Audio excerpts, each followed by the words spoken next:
Assalamualaikum dan salam sejahtera. Anda bersama saya Hafizat Zaman berteman rakan tugas Hafiz Rosli dan juga editor eksekutif Astro Awani Abdul Razak Cik sebentar saja lagi.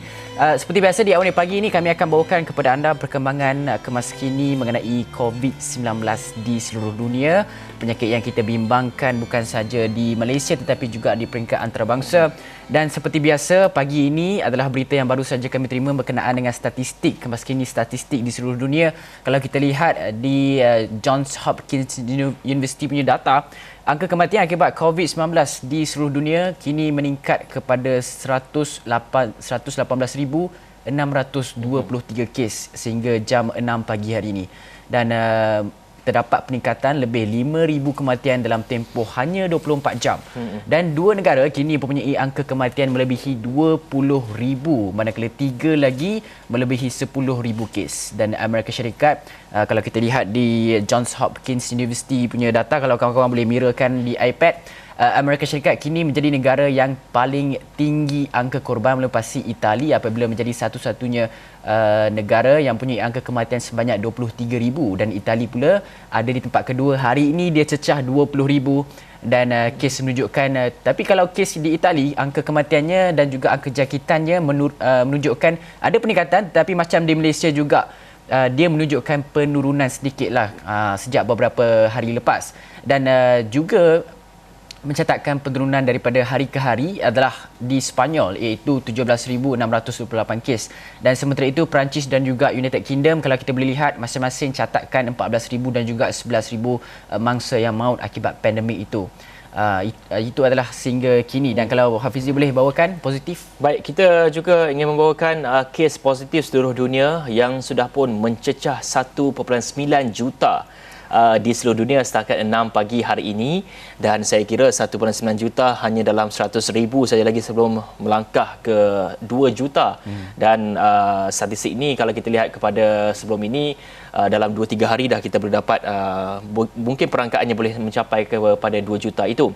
Dan ia sekaligus mencatatkan pertambahan melebihi 70,000 kes dalam tempoh 24 jam yang lalu. Dan 5 negara mempunyai kes positif COVID-19 melebihi angka 100,000, iaitu Amerika Syarikat kekal menjadi negara paling teruk terjejas dengan wabak itu apabila merekodkan lebih daripada 572,000 kes dengan pertambahan lebih 20,000 kes sejak 24 jam sahaja. Dan ini diikuti oleh Sepanyol dan juga Itali apabila masing-masing mencatatkan sekitar 169,000 dan juga 159,000 kes secara keseluruhan.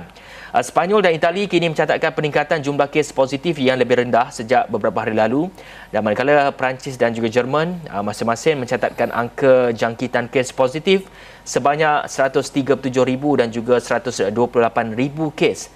Dan sementara itu United Kingdom melepasi China untuk berada di kedudukan ke-6 dengan hampir 90,000 kes positif, manakala China hanya mencatatkan pertambahan 120 kes untuk berada di kedudukan ke-7 dengan 83,213 kes. Fizik. Ya, ini bukan angka untuk persaingan sukan dan sebagainya. Ini adalah angka yang sangat mengerikan untuk kami bacakan kepada anda pada setiap awal pagi untuk kita kemas kini mengenai berita mengenai COVID-19 ini. Dan dalam masa yang sama, kalau kita lihat perkembangan positifnya, dari sudut positifnya adalah terdapat juga negara-negara yang sekarang ini berada dalam kes lengkungan grafnya itu berada dalam keadaan mendata.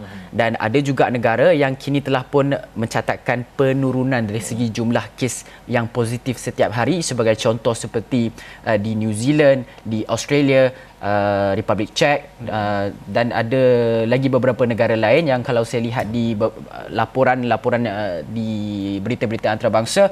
Dan kita harapkan Malaysia juga akan menjadi sebegitu rupa, kerana kalau kita lihat Ketua Pengarah Kesihatan Datuk Dr. Noor Hisham menyatakan bahawa sepatutnya pada ketika ini pertengahan April kita sudah pun mencecah angka 6,000, tetapi nampaknya kita dapat kurangkan jurang angka itu kepada 5,000 sahaja. Tapi kita belum sampai lagi 5,000, kita masih lagi 5,000, kita bawah lagi daripada 5,000 kes. Dan ini adalah satu pencapaian yang baik disebabkan apa? Disebabkan oleh kita semua sebagai rakyat Malaysia memainkan peranan untuk menjalankan mengikut arahan perintah kawalan pergerakan itu. Itulah yang membuatkan angka itu dapat kita kurang, kita dapat kawal wabak itu buat masa ini.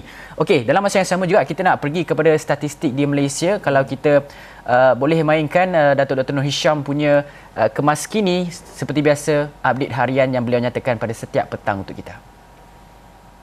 Oleh itu, setelah kes kumulatif ditolak dengan kes discharge dan kematian, jumlah kes aktif dengan kebolehjangkitan COVID-19 adalah 2,464 kes dan mereka telah diasingkan dan diberi rawatan di hospital.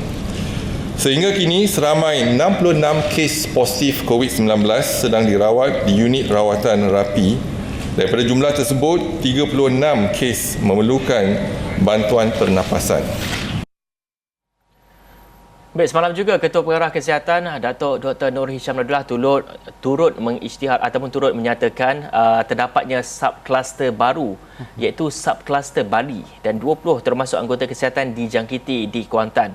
Dan ini perinciannya kita nak bawakan iaitu Kementerian KKM mengenal pasti 2 subkluster COVID-19 sasaran berkaitan di Kuantan hasil aktiviti tertumpu yang telah dijalankan melalui pengesanan penyaringan dan ujian ke atas kumpulan sasar yang berisiko tinggi. Dan kata Ketua Pengarah Kesihatan, individu dalam siasatan ataupun PUI Bali di Kuantan adalah satu kluster yang melibatkan golongan pesakit dan beberapa anggota kesihatan dari sebuah pusat perubatan di Kuantan. Dan ujarnya sehingga semalam 20 orang telah dikenal pasti dalam kluster ini iaitu 14 orang sedang dirawat di Hospital Tengku Ampuan Afzan HTAA Pahang, 2 sembuh dan juga kita dapat saksikan seorang meninggal dunia iaitu kes 1575. Kita nak dengar apa petikan daripada Ketua Pengarah Kesihatan Datuk Dr. Nur Hisham Abdullah mengenai perkara ini. Kita saksikan. 20 orang telah dikenal pasti di dalam kluster ini, iaitu 14 orang sedang dirawat di ward Hospital Tengku Ampuan Afzan Pahang, di mana 2 orang telah sembuh dan 3 orang dirawat di unit rawatan rapi serta seorang telah meninggal dunia iaitu kes 1575. Daripada keseluruhan jumlah tersebut, terdapat 3 anggota kesihatan yang terlibat dalam kluster ini. Kes indeks iaitu kes 4,684 bagi kluster ini mempunyai sejarah perjalanan ke Bali, Indonesia. Beliau kemudian dia mempunyai kontak rapat dengan kes 1575 iaitu abang pada kes indeks. Kes ke 1575 kemudian dia telah menjangkiti 7 kes generasi kedua dan 11 kes generasi ketiga. Okey, mengenai subkluster ni, inilah yang cuba kita elakkan hari demi hari, cuba KKM elakkan dan nasihatkan kepada kita semua, tolong nyatakan kepada pihak berkuasa di ke mana anda pergi dan sebagainya, dan tolong kuarantin kemudian jalankan ujian saringan COVID-19 supaya sub-sub kluster ini dapat kita kurangkan dan tidak wujudkan dalam situasi kita cuba untuk membendung perkara ini. Kita bersama dengan Editor Eksekutif Astro Awani Abdul Razak. Cik Razak, kalau kita lihat kewujudan sub-sub kluster ini, mengapa masih ada lagi segelintir rakyat Malaysia yang tidak menyatakan bahawa ke mana mereka pergi, tidak mengasingkan diri sendiri, masih lagi mementingkan diri sendiri, pergi ke sana ke sini apabila balik daripada luar negara, dan tidak berlaku jujur, tidak berlaku jujur kepada petugas kesihatan apabila melakukan pemeriksaan yang mereka ada pergi ke sekian-sekian tempat, sehingga menyebabkan petugas kesihatan sendiri turut terjebak, turut dijangkiti COVID-19 ini. Cik Razak. Hafiz, kewujudan subkluster dan subkluster, kemudian generasi kedua, generasi ketiga, tak patutlah kita berasa risau sangat disebabkan ini kita kagum ya bagaimana cara saringan dijalankan supaya dapat kita pastikan siapakah mereka ni. Perjalanan nak dapatkan indeks patient ini bukannya mudah ya, tetapi disebabkan saringan dijalankan dan begitu teliti sekali, jadi kita dapat tahu. Walaupun kita bukannya nak blame sesiapa ya, tetapi yang perlu ialah sudah tentunya kita jelas mana pergerakan kita ke Bali ke mana. Yang pentingnya mereka yang pulang sekarang ni adalah mereka yang perlu menjalani kuarantin. Jadi ini mungkin kes-kes yang kita tengok pun kes lama dan bila disaring didapati positif. Jadi apa yang perlu adalah masing-masing ada tanggungjawab sendiri. Nombor satu, ceritakan yang sebenar-benarnya, kemudian mengambil langkah-langkah yang mudah sendiri supaya kita tidak menjangkitkan apa yang virus yang ada pada diri kita, sama ada nak guna topeng ke, kalaulah kita ni tak tahu kita ada membawa virus ke tidak, supaya kita tidak menyebarkan virus kepada orang lain. Bila kita keluar, kita pakailah topeng seadanya, semampu kita, dan bila kita juga usahakan supaya kita basuh tangan selalu. Baik, kita juga ingin bercakap dari segi Perintah Kawalan Pergerakan PKP yang kita sudah sedia maklum ini memasuki fasa ketiga. Fasa pertama sejak daripada 18 Mac lalu dan ini fasa ketiga berakhir sehingga 28 April. Dan ini penjelasan daripada Datuk Dr. Nur Hisham Abdullah yang mengatakan PKP, Perintah Kawalan Pergerakan fasa 1 dan 2 telah pun membuahkan hasil. Namun katanya fasa ketiga ini adalah sangat penting kerana Datuk Dr. Nur Hisham Abdullah melihat kepada dan juga menafikan unjuran sebelum ini yang mengatakan Malaysia bakal berdepan dengan 6,000 kes positif COVID-19 pada pertengahan April, dan pada ketika ini kita hanya mencatatkan kurang daripada 5,000 dan sekitar 4,800 kes sahaja. Dan kita nak dengar apa kata daripada Ketua Pengarah Kesihatan Datuk Dr. Nur Hisham Abdullah berkenaan dengan isu fasa ketiga ini sangat penting katanya. I think I'm just predicting tomorrow. Hopefully, touch wood that we can bring it down to 5,000 cases, which mean our action of MCO 1 and 2 is working. And this is a sign that showing that there is a succeeding sign that we are able to contain as well as reduce the cases, flattening the curve. And when we look into week 13, and there is actually a peak, now perhaps we are in a recovery phase. But we are still monitoring closely because we have not managed to bring it down further. So we need to bring it down further, and this is why the third MCOs is very important for us to bring it down further. If we can do that, there is a possibility we can reduce the cases, not only flatten the curve, but a possibility for us to end COVID-19 in this country. Okey, jadi fasa ketiga ni sangat penting untuk kita berada di rumah untuk kita kawal COVID-19 ini. Tetapi kalau tak salah saya semalam apabila saya pergi pulang ke rumah, saya masuk kerja pada pukul 4 pagi dan pada waktu itu pada 9 malamnya memang kita tak nampak kenderaan langsung. Tapi pada 11 siangnya semalam saya melihat terdapat banyak kenderaan di jalan raya di sekitar Kuala Lumpur. Malah kalau kita baca laporan-laporan berita tempatan, terdapat juga pemandu Grab yang menyatakan bahawa mereka agak terkejut kerana semalam sepertinya berlaku macam tiada PKP. Dia macam umpama hari Sabtu Ahad dalam tempoh bukan PKP tetapi orang ramai balik kampung. Kenderaan awam kuantitinya sebegitu rupa. Jadi mungkin perkara ini boleh kita lihat dan hari ini kita akan dapat tahu daripada Menteri Kanan, Kluster Pertahanan Datuk Seri Ismail Sabri mengenai sama ada Perintah Kawalan Pergerakan ini peratusannya menurun ataupun tidak. Okey, dalam masa yang sama juga semalam kita tahu laman-laman web kerajaan ini apabila kerajaan umumkan sesuatu perkara, apabila orang ramai boleh akses dan sebagainya, kita akan hadapi masalah. Dan ini semua orang tahu. Laman web kerajaan memang akan sebegitu rupa. Ini adalah laporan di astronews.com iaitu banyak syarikat dalam sektor tambahan yang mahu beroperasi pada fasa ketiga Perintah Kawalan Pergerakan kecewa kerana mereka masih tidak dapat akses sistem aplikasi operasi perniagaan walaupun selepas 4 petang semalam. Kita tahu syarikat-syarikat yang dibenarkan beroperasi dalam sektor ekonomi tambahan boleh akses minta mohon kepada MITI melalui laman webnya pada pukul 9 pagi, tetapi daripada pukul 9 pagi sampai pukul 4 petang itu terdapat gangguan kerana servernya terlampau penuh, membuatkan orang ramai tak boleh nak akses. Syarikat-syarikat yang ingin mohon tak boleh nak akses perkara tersebut.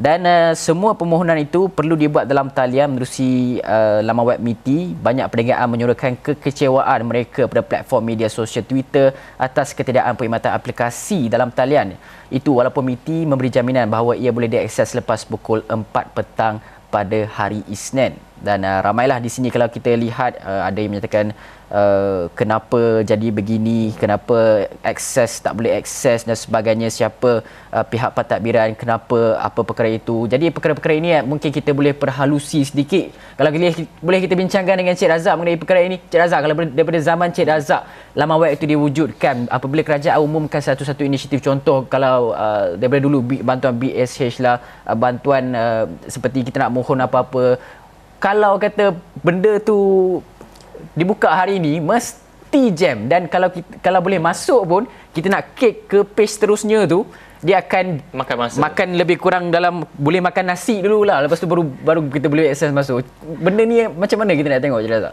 Fizi, zaman saya dulu kan, kalau kita guna telefon yang dial tu, ingat Fizi pun tak tahu macam mana rupanya telefon mendial lah. Kita dah dial 19, pusing, tunggu dia pusing balik ke tempat yang asal. Dan kita dapat suara nombor yang anda dial, operator kami kami menghargai panggilan anda dan sebagainya. Itu adalah satu realiti yang terpaksa kita hadapi sekarang. Tetapi apa yang penting adalah mereka yang memberikan perkhidmatan janganlah over promise and under deliver. Dan bila kita mengumumkan sesuatu perkara itu, kita beri satu amaran bahawa perkara ini akan berlaku disebabkan terlalu ramai, permintaan itu terlalu tinggi. Kalau kita tengok server mana pun lah, kalau kita tidak memberi kapasiti yang tinggi, inilah yang akan berlaku. Tapi apa yang penting bukan berlaku di sini saja. Kalau kita tengok di UK, di Amerika pun, bila dijanjikan bantuan, sudah tentu perkara ini akan memakan masa. Kita memerlukan kesabaran. Mudah bagi kita di sini untuk meminta supaya semua orang sabar, tetapi itulah realiti yang terpaksa kita hadapi. Ini satu cabaran. Ini bukan berlaku setiap hari, ya. Okey, baik. Banyak lagi perkembangan yang kita nak kongsikan kepada anda semua, tapi kita nak rehat dulu seketika. Kita kembali selepas ini.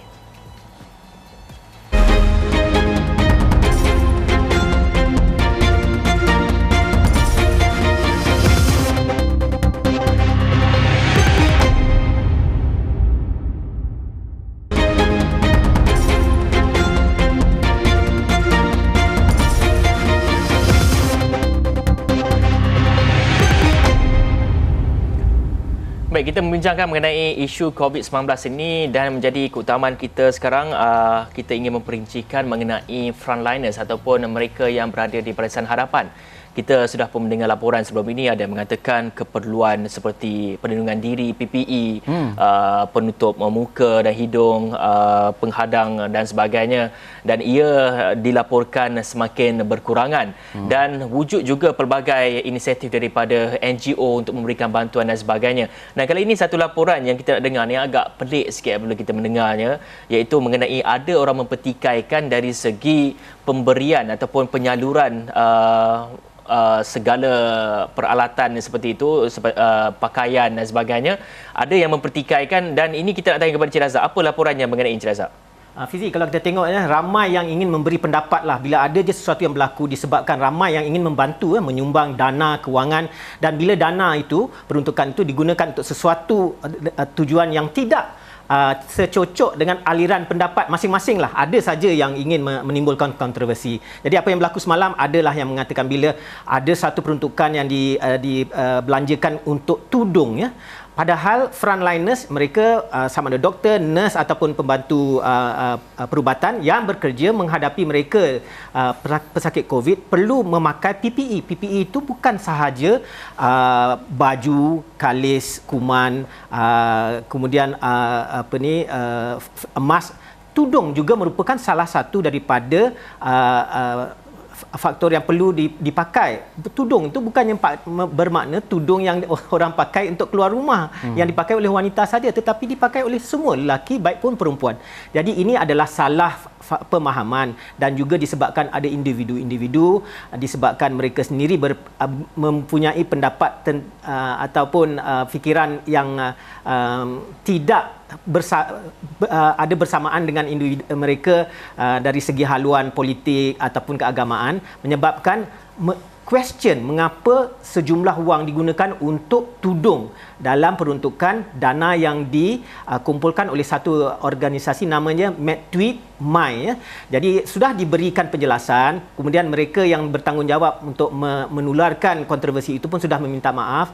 Tetapi apa yang pentinglah, sebelum kita membuat sesuatu, kita buka mulut, kita petik jari, kita hentam papan ke kunci, kita elak kontroversi, kita pupuk harmoni. Okey, baiklah. Dalam masa yang sama juga saya ingin menyatakan kepada anda dan juga kepada mereka yang berpeluang untuk membantu menyumbangkan PPE, peralatan pelindungan diri kepada petugas Barisan Harapan, tolong berbuat demikian juga kepada syarikat-syarikat korporat sendiri, kepada semua pihak lah. Kalau ada kesempatan, ada yang boleh membantu, tolong berikan kepada mereka, sumbangkan kepada mereka, kerana berdasarkan kenyataan daripada Datuk Dr. Noor Hisham, peralatan PPE ini hanya mampu bertahan dalam masa 2 minggu lagi sahaja.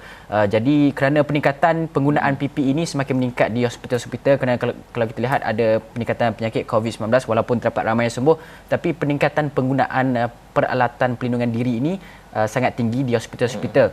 Okey, dalam masa yang sama juga kita akan pergi kepada satu lagi laporan mengenai mayat ditemui tergantung di Pulau Gaya positif COVID-19. Mayat seorang lelaki yang belum lagi dikenal pasti identiti dipercayai warga asing ditemui tergantung di pokok kawasan Kampung Pondo Pulau Gaya di Kota Kinabalu pada 6 April lepas didapati positif COVID-19. Ketua Polis Daerah Kota Kinabalu ACP Habibi Majinji, kesemua 12 anggota bertugas mengendalikan mayat tersebut pun telah diarahkan untuk menjalani serangan kesihatan. Habibi berkata kesemua anggota petugas itu mengambil langkah-langkah pemakaian selamat termasuk memakai penutup hidung dan mulut dan sebagainya. Beliau berkata mayat lelaki itu masih belum dituntut dan setakat ini kes tersebut diklasifikasikan sebagai mati mengejut. Warga asing itu ditemui tergantung di pokok di kawasan Kampung Pondo Pulau Gaya, walaupun kita tidak tahu mengenai sama ada mayat ini, jenazah ini membunuh diri ataupun tidak, tetapi dalam keadaan tergantung itu mungkin kita boleh bukanlah nak assume ataupun membuat kesimpulan secara meluru, tetapi kita nak melihat juga kepada satu lagi perkara yang Cik Razak saya rasa kita mungkin terlepas pandang, sebab semalam saya terdapat satu laporan yang saya lihat dan juga saya baca bahawa pesakit COVID-19 walaupun mereka telah sembuh, ada dalam kalangan mereka yang mempunyai gangguan ataupun trauma dari sudut psikologinya itu. Mungkin kita juga perlu melihat kepada perkara ini. Mungkin KKM juga boleh melihat kepada perkara ini di samping menyembuhkan mereka daripada COVID-19 itu sendiri, tapi melihat juga kepada aspek kesihatan mentalnya juga. Kerana semalam saya lihat laporan itu, pesakit ini dia kata sampaikan dia trauma apabila kena kuarantin yang lama, tak boleh keluar dalam bilik, sampaikan dia kata nak buka pintu pun dia rasa takut dan sebagainya. Cik Razak, mungkin kita boleh lihat kepada perkara ini? Fizi, kalau kita tengok pada waktu yang normal pun kan ramai orang yang tidak normal di luar sana. Apakah lagi sekarang yang situasi COVID-19 yang ada sekarang ni. Tetapi apa yang perlulah kita mesti mengambil peka tentang apa yang sedang berlaku. Kita ada kumpulan student yang resah ya di IPT, mereka nak pulang. Jadi saya ada dengar bibit-bibit ada mereka yang sudah sampai satu tahap tak tahu apa nak buat. Jadi mereka ni perlu diberi perhatian, dan apa yang penting adalah mereka yang di luar, yang frontline seperti anggota polis tadilah.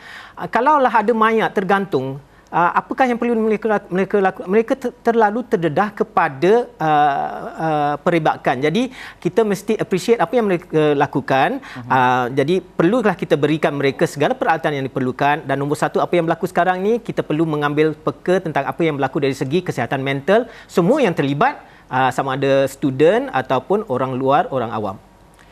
Baik, kita juga ingin membuka perkembangan yang sebelum ini menjadi tanda tanya kepada masyarakat.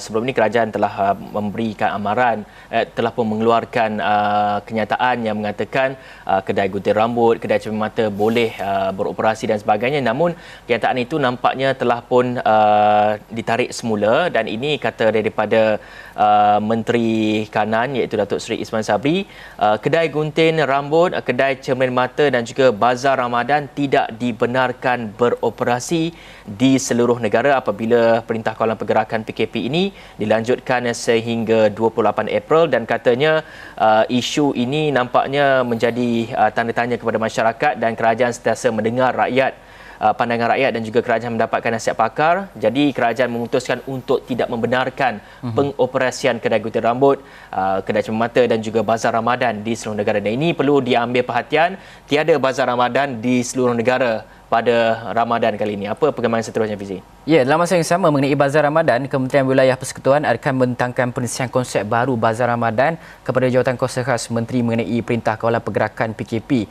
Katanya pelaksanaannya masih lagi dibincangkan perinciannya. Mungkin ada pandu lalu macam mana tempat dia, macam mana susun atur gerainya dan berapa orang boleh berniaga secara pandu lalu. Adakah ia menepati kriteria penjarakan sosial dan sebagainya.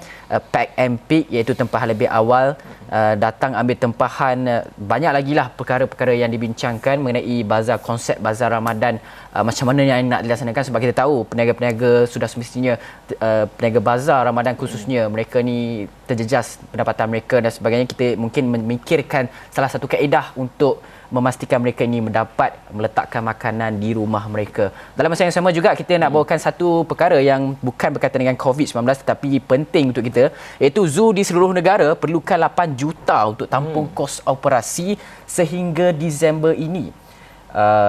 Menteri Tenaga dan Sumber Asli Datuk Dr. Samsul Anwar Nasarah berkata kos itu bagi menampung bekalan makanan, perubatan, pengurusan haiwan berikutan penutupan sementara premis zoo seluruh negara sepanjang tempoh PKP.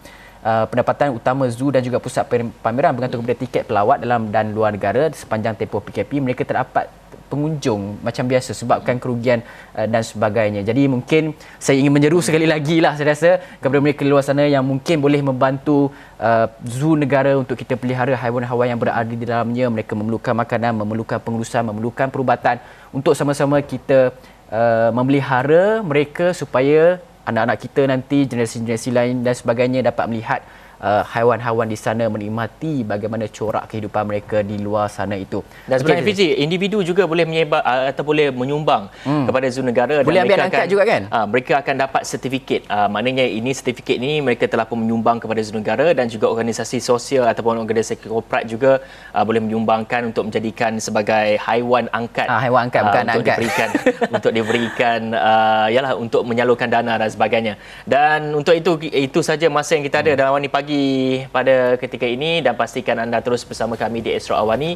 Banyak perkembangan lagi kita bawakan di laman web astroawani.com dan juga di 501 Awani. Dengan itu saya Hafizul Rosli. Saya Hafiz Zaman. Assalamualaikum. Salam sejahtera.